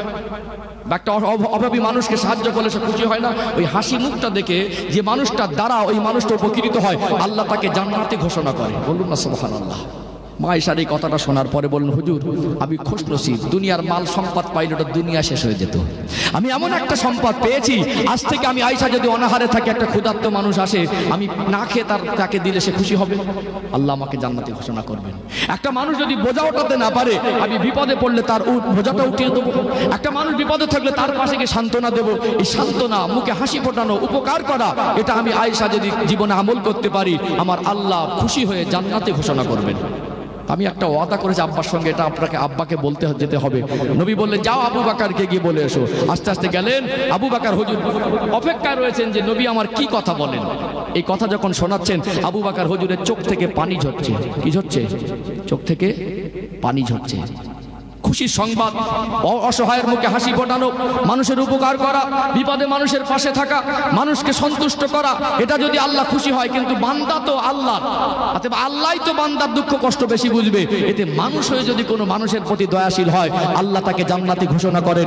আবু বকর হুজুর এই কথা শোনার পরে কাঁদছেন। আম্মা জান আয়েশা বলছেন, আব্বা জান আমি তো আপনাকে কান্নার কোনো কথা শোনাই, আপনি কাঁদছেন কেন? আবু বকর হুজুর বলেছিলেন, আয়েশা তোমার চিন্তার আমি আবু বকরের চিন্তা এক নয়। তোমার চিন্তা হচ্ছে কারোর মুখে হাসি ফুটিয়ে জান্নাত হাসিল করবে, আমি আবু বকরের চিন্তা হচ্ছে কারোর মুখে হাসি ফোটালে যদি জান্নাত পাওয়া যায়, কারোর মনে কষ্ট দিলে তো ফলটা উল্টো হবে। উল্টো হবে না? কারোর মুখে হাসি ফোটালে যদি জান্নাত পাওয়া যায়, কারোর হক নষ্ট করা, কাউকে অপমান করা, কারোকে গালি দেওয়া, কারোর হক নষ্ট করে কারোর গালি দিয়ে কারোর ক্ষতিগ্রস্তর মধ্যে ফেলে, কাউকে বিপদের মধ্যে ফেলে দিয়ে যদি কারোর মনে কষ্ট দেয়, সেটা তো ফলটা জাহান্নামে হবে। হবে না? আমি আবু বকরের মনে হচ্ছে আমার বিবি, পরিবার, বাচ্চা, বাবা মা, আমার গ্রামবাসী, প্রতিবেশী, বন্ধু বান্ধব, আমার এই জীবনে চাল চলনে আদর্শে যদি কারোর মনে কষ্ট দিয়ে থাকি, না জানি আমার ফলটা যদি আল্লাহ উল্টো ঘোষণা করে। এই জন্য আমি ভয়ে কাঁদছি। কথা কি বলতে পেরেছেন? এই জন্য আমাদেরকে জীবন সুন্দর করতে হবে। কি করতে হবে? গরিবী থাকি, অভাবে থাকি, দুঃখে থাকি, কষ্টে থাকি, মিলেমিশে থাকতে হবে। আমার আচরণে কারোর কথার দ্বারা, কর্মের দ্বারা কারোর মনে যেন কষ্ট না দেই, আমি কারোর যেন কোনো জিনিস ক্ষতি না করি। কিছু কিছু মানুষ লোকের ক্ষতি সাধনের চেষ্টা করে। কিছু কিছু মানুষ দেখবেন এই যে সমালোচনা করা, আদি ওই লোকটা ওই কাজ হয়তো করিনি, আন্দাজ করে, অনুমান করে তার নামে মিথ্যা বদনাম করে না? আজকে সমাজে দেখবেন এত কঠিন সময় এসেছে, আলেমের পিছনে কাঁটি মারছে না, এদল অদলের পিছনে কাঁটি মারছে।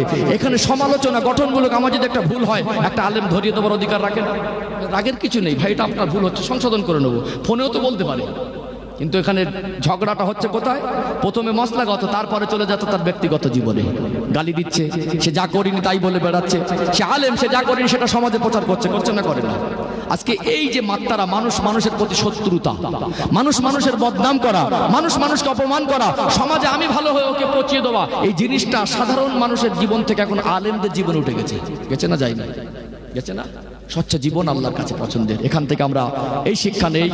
প্রথমভাবে আমি তো আলোচনা শুরুতে বলেছি, আমরা নিজেদের জন্য আল্লাহর কাছে ক্ষমা চাইব দোয়ার মাধ্যমে। কি করব? দ্বিতীয়ত আমরা আমাদের বাবা মার জন্য দোয়া করব, সন্তানদের জন্য দোয়া করব, আমার মুসলিম কওমের জন্য দোয়া করব, আমাদের আত্মীয় পরিবার যারা চলে গেছেন তাদের জন্য কি করব? তাদের জন্য দোয়া। তৃতীয়ত আমরা ধনী গরিবটা বড় নয়, পৃথিবীর সব থেকে ধনী মানুষ মরে গেলে তার যেমন 3.5 হাত জায়গা কবরস্থানে, পৃথিবীর গরিব মানুষ মরে গেলে তার জন্য 3.5 হাত জায়গা। পৃথিবীর সব থেকে ধনী মানুষের যেমন কাফন, পৃথিবীর সব থেকে গরিব মানুষের দুনিয়ায় বাড়াবাড়ি চলে, কবরে আর মরে যাওয়ার পরে কোনো বাড়াবাড়ির অপশন নেই। এই জীবনটা আল্লাহ যদি সন্তুষ্ট হয় সেটাই হলো বড় জীবন। অল্প রোজগার হোক, হালাল হোক, দুঃখ কষ্ট বেদনা যদি থাকে তাহলে আমরা স্বামী স্ত্রী মিলেমিশে এই জীবনের উপরে সন্তুষ্ট থাকবো। বলেন ইনশাআল্লাহ। করে দিচ্ছে আমার বাপ যদি না পারে, দুঃখ করো না, কি করো না, দুঃখ করো না, সবর করো। দুনিয়ায় যদি আল্লাহ কষ্ট দেয়, ওর উপরে যদি টিকে থাকতে পারো, আল্লাহ দুটো জগতে কষ্ট দেবেন না। হয়তো এক জীবনে কষ্ট আর এক জীবনে সুখ দেবেন। একসময় দেখবেন একটা মানুষের জীবনে খুব সুখ শান্তি, অনেক অর্থ সম্পদ ছিল, শেষ জীবন। এই জন্য গরিবী জীবনে থাকি আর ধনী জীবনে থাকি। হালাল পন্থে উপার্জন করেন, ধনী হলে তো আপত্তি নেই, ব্যবসা করেন, চাকরি করেন, লেখাপড়া শেখান, কিন্তু আমরা সব সময় উদ্দেশ্য হবে আল্লাহ সন্তুষ্টির জীবন। বিপদে মুসিবতে ধৈর্য সবর। আর এমন আচরণে আমরা এমন মানে আমাদের ব্যবহার আচরণ হবে, আমাদের আচরণের দ্বারা যেন কারোর মনে কষ্ট যেন না হয়, এইটুকু ঠিক রাখবেন ইনশাআল্লাহ। আকমালুল ঈমান আহসানুহুম খুলুকা, তোমাদের মধ্যে ওই ব্যক্তি প্রকৃতি ইমানদার যা আখলাক চরিত্র ভালো, চরিত্রবান হতে হবে। ডিগ্রি আলাদা, শিক্ষা আলাদা, আর চরিত্র আলাদা। অনেক শিক্ষিত কিন্তু আদর্শ ভালো না। একজন খুব নাম করা বড় আলেম বা শরীয়তের অনেক জ্ঞান বেশি, তার আদর্শ ভালো না। এই আদর্শটা ঠিক করতে হবে। কি করতে হবে?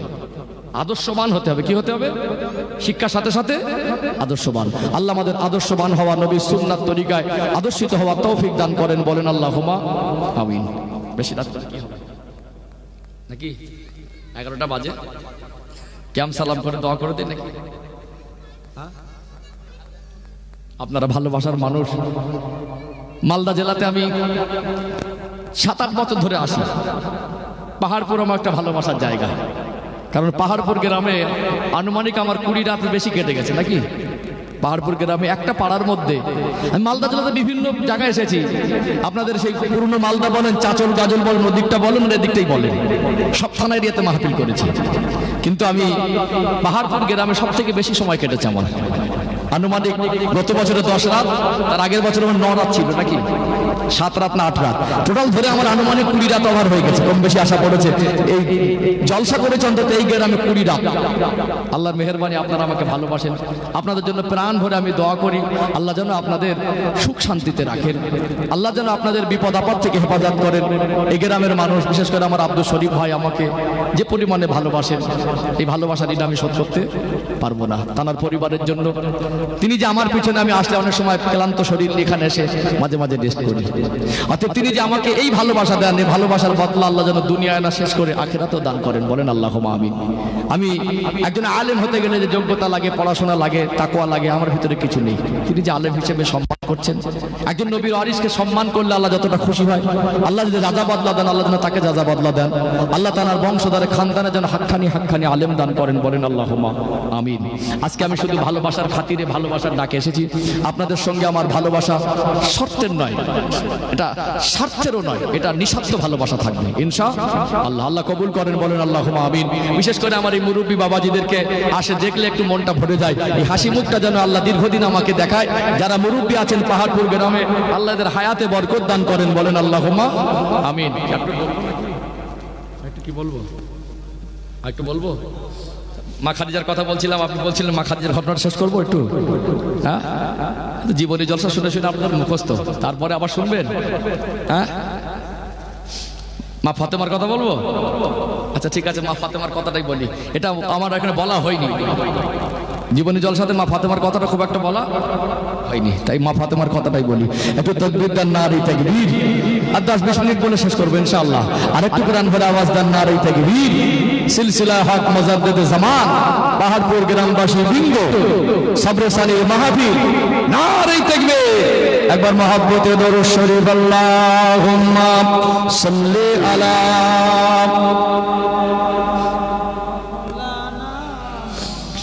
وعلى آل سيدنا।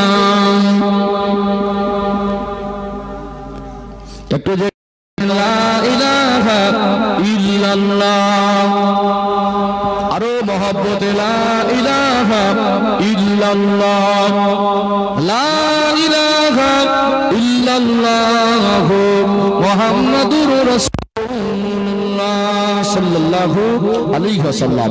সবাই পড়েন হাসবি রাব্বি জাল্লাল্লাহ মা ফি কলবি গায়রুল্লাহ নূর মুহাম্মদ সাল্লাল্লাহ হক লা ইলাহা ইল্লাল্লাহ লা ইলাহা ইল্লাল্লাহ লা ইলাহা ইল্লাল্লাহ মুহাম্মাদুর রাসূলুল্লাহ।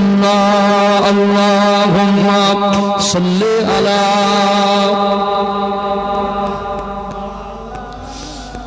ওয়া আলা আলি সাইয়্যিদিনা। ও ভাইজানেরা, সোনার মানিক যুবকেরা, আব্বারা মায়েরা, নবী আমার মায়েদের বিষয়ে 4টে নসিহত করেছেন। মা বোনেরা, আপনারা বড় সৌভাগ্যবতী, আপনাদের জন্য জান্নাত হাসিল করা আমার আল্লাহ সহজ করে দিয়েছেন। কিন্তু তারপরেও নবী আমার মেরাজের রাতে তিনি জান্নাত জাহান্নাম পরিদর্শন করে এসে বলেছিলেন, আমি রাসূলুল্লাহ জাহান্নাম পরিদর্শন করে দেখেছি মেয়েরা বেশি বেশি জাহান্নামী। নবী আমার বললেন, দুনিয়ার কোন মেয়েরা যদি 4টে আমল ঠিক মতো করতে পারে, আমার আল্লাহ দয়াময় ওই মহিলাকে আল্লাহ জান্নাত নসিব করে দেবেন। বলুন সুবহানাল্লাহ। 1 নাম্বার হলো পর্দা, 2 নাম্বার হলো ফরজ নামাজ, 3 নাম্বার হলো রমাদানুল মুবারক মাসে 1 মাসে ফরজ রোজা, 4 নাম্বার হলো স্বামীর সেবা। 4টে কাজ যদি দুনিয়ার কোন মা করতে পারে, দুনিয়ার কোন মহিলা করতে পারে, আমার আল্লাহ তাকে তার জান্নাত নসিব করে দেবেন। বলুন সুবহানাল্লাহ। আমার নবী তিনি পৃথিবীর মানুষের জন্য শিক্ষক। আল্লাহ দয়াময় তানাকে মেয়ে সন্তান দিয়েছিলেন। আল্লাহ পাক তানাকে 4টে মেয়ে সন্তান দিয়েছিলেন। একটা হলো যায়নাব, আর একটা হলো রুকাইয়া, আর একটা হলো উম্মে কুলসুম, আর একটা হলো আমার নবীর কলিজার টুকরি খাতুনে জান্নাত হযরত ফাতেমা তুজ-জোহরা রাদিয়াল্লাহু আনহা। নবী আমার ফাতেমাকে এমন ভাবে মানুষ করেছিলেন, আল্লাহর নবী এমন ভাবে বড় করেছিলেন, হযরত ফাতেমা রাদিয়াল্লাহু আনহা।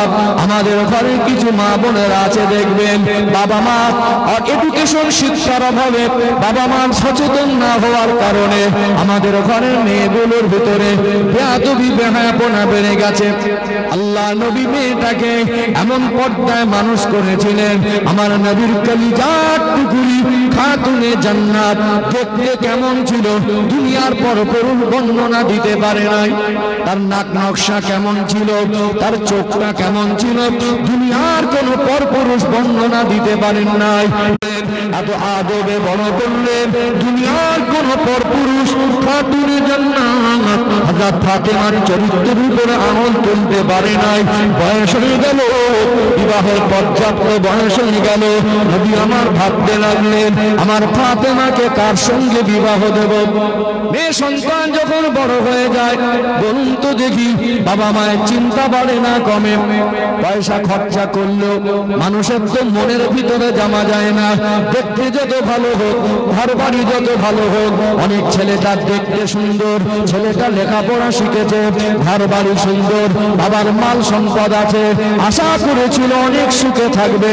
এই সংসারে গিয়ে জীবনটা একেবারে জীবনের ভিতরে জ্বালা যন্ত্রণায় ভরপুর, সুখ শান্তি বলে কিছু নেই। এরকম কষ্টে অনেক আমাদের ঘরের মেয়েরা আছে, না নেই? দেখতে সুন্দর হলে কি হবে? আচরণটা সুন্দর নয়। ঘর বাড়ি ভালো হলে কি হবে? তারা প্রকৃত মানুষ। দূরের থেকে মনে হচ্ছিল খুব ঘর বাড়ি আছে, দেখতে সুন্দর, কিন্তু তাদের পরিবারের মানুষ ম্যাক্সিমাম সব অমানুষ আছে না? এখন দেখবেন বর্তমান সমাজে যা দেখছি, যে মানুষ এই চেয়ে নেওয়া, দাবি করে নেওয়া, এটা প্রকাশ্যে বলছে আমাদের কোনো দাবি দাওয়া নেই। মানে জনগণ খারাপ বলবে, লোকজন খারাপ বলবে, যে চেয়ে দিচ্ছে, হারাম কাজ করছে, কিন্তু লোভ ভিতরে কমিনি। মনে করেছিল যে মেয়ের বাবা যা আছে না চাইতে দিয়ে দেবে, এখন 2 মাস 4 মাস দেখলো যে দিচ্ছে না, কিছুই যখন না দেয় তখন মেয়েটার উপরে টর্চার হয় না? হয় কি হয় না? বাইরে ভালো ভালো জামা পরে ঘোরে, বাইরে দেখে মনে হয় ভদ্রলোক, কিন্তু ভিতরে ভিতরে ছোট লোক আছে না? ডাক করছেন নাকি? দেখে পাশের বাড়িতে দেখবেন একটা গরিব মানুষের ছেলে বিয়ে করলো, ছেলের মাটা ছেলেকে কান ভাঙানি দেয়, তো চাস্তো ভাইটা গরিব মানুষ, লেখাপড়া জানে না, দেখতেও ভালো না, শুনেছি ওর শ্বশুর নাকি খুব গরিব মানুষ, সবকিছু গুছিয়ে দিল। তুই একটা এত ধনী লোকের ছেলে, এত কিছু আছে, তোর বাপের এত টাকা পয়সা, তুই লেখাপড়া শিখেছিস, তো শ্বশুরদের শুনেছিলাম এই আছে সেই আছে অনেক কিছু আছে, তোকে তো দিল না, লোক ভালো না। এই ছেলের কানটা ভারী হয়ে গেল। এইবার স্ত্রীর উপরে পায়ে পায়ে ফুল ধরে তাকে গালাগালি করে, এই তোর বাপ কি দিয়েছে, হচ্ছে না হয় না? স্ত্রী সেই সময় পেরেশানিতে পড়ে যায়, স্বামী চাপ দেয়, শ্বশুর চাপ দেয়, একটা জিনিসে হাত দিলে শাশুড়ি ছোট বড় কথা বলে। তুমি যদি এতই ধন সম্পদের মালিক হও, অপরের জিনিসে লালচ কেন? সে যদি খুশি মনে দেয় সেটা আলাদা কথা, তুমি যদি না দাবিতে বিয়ে করো, না দাবিতে তোমার ছেলের সঙ্গে তার বিবাহ দেয়, কোন রকম ভাবে তাকে মাল না দিলে টর্চার করা যাবে না। খুশি মনে দেয় তো আলহামদুলিল্লাহ, না দিলে কোন রকম ভাবে ইশারা ইঙ্গিতে চেয়ে নেওয়া যাবে না। আজকে অনেক গরিব মানুষের মেয়ে দেখতে সুন্দরী ছিল, এখন টাকা পয়সা কম বলে তো কি হয়েছে, বললো আমাদের কোনো দাবি দাবা নেই, মেয়েটা ভালো হলেই হবে। পরে পরে এই মেয়েটাকে ঘর শ্বশুর বাড়িতে যাওয়ার পরে 2 মাস 4 মাস পরে গরিব মানুষের উপরে এমন টর্চার করে, মেয়েটা প্রাথমিকভাবে সহ্য করে যায়, বাপ মাকে বলবো না, কিন্তু অমানবিক আচরণ, অমানুষদের আচরণে একটা সময় চোখের পানি ফেলে ফেলে বাবার কাছে বাধ্য হয়ে বলে, বাবার জমিটা বিক্রি করেও দেয়, লোকের কাছে দেনা করেও দেয়, অনেক সময় টাকা সুদে করে নিয়ে দিচ্ছে। আজকে আমাদের ভিতরে এই সমস্ত খারাপ আচরণ এসে গেছে না, যায়নি? না, দেখতে সুন্দর হওয়ার থেকে আদর্শবান হওয়াটা দরকার, গাড়ি বাড়ির থেকে প্রকৃত মানুষ হওয়াটা দরকার, দরকার আছে না? ও ভাইজানেরা, সোনার মানিক যুবকেরা, আব্বারা মায়েরা, আল্লাহর নবী কলিজার টুকরি খাতুনে জান্নাত হযরতে ফাতেমা রাদিয়াল্লাহু আনহা বিবাহের পর্যাপ্ত বয়স হয়ে গেল। নবী আমার ভাবতে লাগলেন, ফাতেমাকে কার হাতে তুলে দেব, ফাতেমার সঙ্গে কার বিবাহ দেব। আল্লাহ নবী কিছু কিছু সাহাবীদের কাছে প্রাথমিক অবস্থায় একটু আলোচনা করতে লাগলেন। আমার ফাতেমা বড় হয়েছে, বিবাহ দিতে হবে। এই খবরটা সাহাবাদের কাছে যাওয়ার পরে কিছু কিছু ধনী ধনী আমি রাসূলুল্লাহ ফাতেমাকে বিবাহ দেব, কার হাতে তুলে দেব, কার সঙ্গে বিবাহ দেব, চিন্তার মধ্যে ছিলাম। আমি ফাতেমাকে আপনার সঙ্গে বিবাহ বন্ধনে আবদ্ধ করতে চাই। ছেড়ে খোদা হযরত আলী রাদিয়াল্লাহু আনহু একটু লজ্জা পেয়ে গেলেন, মাথা হ্যাট করে নিলেন। আল্লাহ নবী বললেন, ও হযরত আলী, তুমি বড় খুশনসিব, তুমি বড় সৌভাগ্যবান, আল্লাহ দয়াময় তোমাকে জান্নাতি মহিলাদের সরদারিনী স্বামী হিসাবে কবুল করেছেন। হযরত আলী, আমার ফাতেমাকে আপনি বিবাহ করবেন, আমার ফাতেমার সঙ্গে আপনাকে বিবাহ দেব, মোহর দিতে হবে, টাকা পয়সা আপনার কাছে কি আছে? আল্লাহর নবী পূর্ণিমার চাঁদের মতো চমকানো চেহারার দিকে দেখলেন, ইয়া রাসূলুল্লাহ, আমি তো মুহাজিরদের মধ্যে একজন, আমার জন্মভূমি মক্কা, হিজরতের রাতে আপনার বিছানায় আপনার চাদর মুড়ি দিয়ে আপনি আমাকে শুইয়ে রেখে এসেছিলেন। আপনি আসার পরে আমি সর্বস্ব ত্যাগ করে মদিনায় চলে এসেছি। আমার তেমন কোনো বিল্ডিং বালাখানা ঘর বাড়ি নাই, আমার টাকা পয়সা সম্পদ তেমন কিছু নাই। ইয়া রাসূলুল্লাহ, জান্নাতি মহিলাদের সরদারিনীকে মোহরের টাকা দেব, এই টাকাটা আমার কাছে নাই। ও হযরত